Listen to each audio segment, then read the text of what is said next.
Hello everyone, thank you very much for joining me today for a geography-based lesson on population and migration. So the world population is growing rapidly and environmental and economic factors affect population density, distribution and structure. And don't worry, they're all things that we're going to be looking at today. Also to note, migration has positive and negative effects on a country or an area, and we're going to be going into that as well. So, before we go any further, what are population and migration? So, population is the number of people in a given area, and migration is the movement of people from one permanent home to another. This movement obviously changes the population of a place because population being the number of people living there and then someone leaves, the population here has changed. So they affect each other. International migration is the movement from one country to another. And when we use the term migration, we are generally in society talking about international migration, but don't forget that migration can happen within a country as well. For example, from the countryside to a city, that is migration. People who leave their country are said to emigrate, and people who move into another country are said to immigrate. So, emigrate when you leave, immigrate when you enter. So people entering a country from abroad are called immigrants. And the movement of people into a country is known as immigration. So there's lots of very similar words which must be really tough if anyone is listening to this as English second language, or even if it's first language. Just remember, emigrate when you go away from a country and immigrate when you go into a country. So I always think immigrate in. Okay. Every year, some people leave the UK and move abroad. At the same time, some people will move into the UK. Immigrants add to the total population and emigrants are subtracted from the total. So overall, we reach some kind of balance. We have our emigrants leaving, our immigrants coming in, and the population we need to see if it stays about the same or if it's growing or if it's shrinking. As I've said, some people just move from one region to another within the same country. In many developing countries, large numbers of people have moved from the countryside to the cities in recent years, and we saw this happen in the past in the UK. This is called rural to urban migration. The next thing we're going to talk about is the world population distribution. So, world population distribution describes how people are spread out across the globe. The human population is not spread evenly. Few people live in locations that are sparsely populated, and densely populated places have many people. The distribution of people is often shown using a dot distribution map. So we can see on the board here, densely populated areas, for example, in Central Europe, in the coastal areas of India, sparsely populated areas up in the north there, Alaska, Canada, northern Russia. That is often explained by things like climate, by the landscape, lots of different reasons. The Himalayas are a good example of an environment that is difficult or challenging for people to live and work in. The large mountain range in Asia has low temperatures, poor soil quality, and the slopes are too steep for people to live on and cultivate, so it's sparsely populated. Other locations, such as parts of the UK, are more densely populated because they have flatter land, good soils, and a mild climate. Generally, it's easier to live in a country with a milder climate like the UK without very changing seasons, without like a stormy season, like if you're living anywhere along the equator. The next thing to think about is population density. So that's the number of people living in an area. It's worked out by dividing the number of people in an area by the size of that area. So the population density in an area is equal to the number of people per square kilometre divided by the size of the area in square kilometre. The population density for the UK is approximately 260 people per square kilometre. But if we look at different areas within the UK, we see big differences in density. So average being 260 people per square kilometre. If we go to London, there's a population density of 4,932 per square kilometre. So a massive increase than the average. Urban spaces generally, cities, big towns, tend to be more crowded.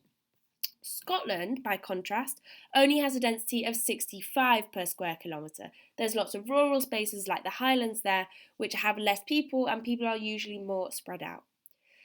The UK is about 100 times as densely populated as Australia, which has approximately 2 people per square kilometre. And that is generally people living all around the coastal areas. In the middle, there's lots of desert where it's not very easy to live. Population density and distribution are affected by many factors. People prefer to live in places where they can grow food, build homes, and work. Some areas are very difficult places to live, and so only very few people live there. So the factors that might attract people and lead to dense populations include a flat or gently sloping land, then it's very easy to grow crops, to build your house, a mild climate, like we've said, good soils, lowland, water, good transport and communication links, places to work, resources like coal and oil, they're all factors that attract people there. Factors that might discourage people and lead to sparse populations include steep slopes, a harsh climate that can be very hot or very cold, dense forests, dry conditions, isolated areas with poor transport links, few jobs and a lack of overall resources. So that's population distribution and density. Next, we have population growth. So the world population does not stay the same, and in fact, over the last few hundred years, it's been growing faster and faster. So not only is it growing, but the rate of that growth is increasing as well. In the entire world, there's been an explosion in population. So during the 1st century AD, the world population was estimated to be between 150 and 300 million. The current population is over 7 billion, and most of the growth has taken place within the last 100 years. In fact, in the late 1990s, the world population was 5.9 billion, which increased to over 7 billion in 2011. During the 1960s, the population was half what it is today, i.e. 3.3 billion. So we're seeing massive explosive growth in the population. And the world population is still growing rapidly, although we think that the rate of growth is slowing slightly. There are so many young people that population will continue to grow for some time, but we do think that that is slowing down. So what causes population to change? Well, obviously births, the availability of contraception, so that's things to stop births, and trends in that kind of thing. Deaths, so war and disease, and migration, people moving into or out of a country. So, population distribution, density, growth, and now we need to consider population structure. So, population pyramids like these are graphs that show population structures, i.e. how many males and females of different age groups are in the population in each place. Population structures change from place to place over time. The population pyramids for the countries below are different shapes. So on the left, we have a pyramid for Kenya, which has a very wide base. This means that there's a high proportion of young people. We can see on the y-axis there, the age at the bottom is very small, and there we have the population being very high. So there's lots of young people. The top is quite narrow, which means there are fewer people in the older age groups. And this type of pyramid is more likely to occur in a developing country where birth rates are generally higher and life expectancy is generally lower. The pyramid for Japan is a very different shape. It doesn't actually look like a pyramid. The base isn't as wide as the Kenyan one, the middle is wider and the top is taller. This type of pyramid is much more likely to occur in a developed country where birth and death rates have fallen. So what does this all mean? So a wide base means there's a lot of young people and suggests a high birth rate. A narrow base means a smaller proportion of young people and suggests a lower birth rate. A wide middle and tall pyramid, like Japan's, means an ageing population, which suggests that there's a long life expectancy. Some reasons for high birth rates include the need for large families, for example, to work in rural areas, lack of family planning, and people have many children because many infants sadly die. So that explains the higher birth rate in Kenya. Some reasons for falling death rates, so that's a good thing, falling death rates include increasing wealth, better hygiene and improved healthcare, and better farming techniques. They all help to have falling death rates. Let's remember though that the shape of pyramids can also be affected by migration. So this population pyramid for the UAE shows the effects of lots of male workers arriving, immigrating to work in these countries. So we can see from the female population there's not that same growth that there is on the male side. So what are some causes of migration? So sometimes people have a choice about whether they move, but sometimes they're forced to move. Whatever that is, the reasons people leave a place are called the push factors, and the reasons people are attracted to new places to live are called pull factors. So we have push and pull factors. So from our push factors, so pushing people away from a place, we have poor wages and few jobs, persecution, violence and war, crop failure or famine, natural disasters, so we've spoken about them before, volcanoes, earthquakes, tsunamis, pollution and limited opportunities in general, including lack of services. And also another point is family separation. So if a family is broken up, sometimes that means some of that family will emigrate elsewhere. Pull factors, on the other hand, include there being better healthcare and education in a place, job opportunities and higher wages, safety, stability and freedom, so no war or violence there, food availability and a better environment overall, family reunification, so after maybe there's been a separation, then rejoining with your family, and overall a better quality of life and better available services. So there are some advantages and some disadvantages of migration. And this is both to the country which is losing people and also to the host country where they are going. So we've got on the left the graph of the advantages and disadvantages to the country which is losing its people when people emigrate. So in terms of advantages, the people who emigrate might then start to earn a higher wage abroad. They will send money home to their family, which boosts the money in that economy. It also decreases pressure on jobs and resources in that country. So maybe if the country is overpopulated, there's not enough resources for everyone there. If they move abroad, they're no longer a resource burden. As well, migrants might return with new skills. If they go away, find some training abroad and come home, they are then bringing those skills home to the country. Disadvantages we have are that people of working age move out, reducing the size of the country's potential workforce. So the working part of the population is the part of the population which brings in money for the country. If that is reduced, that is less money for the economy.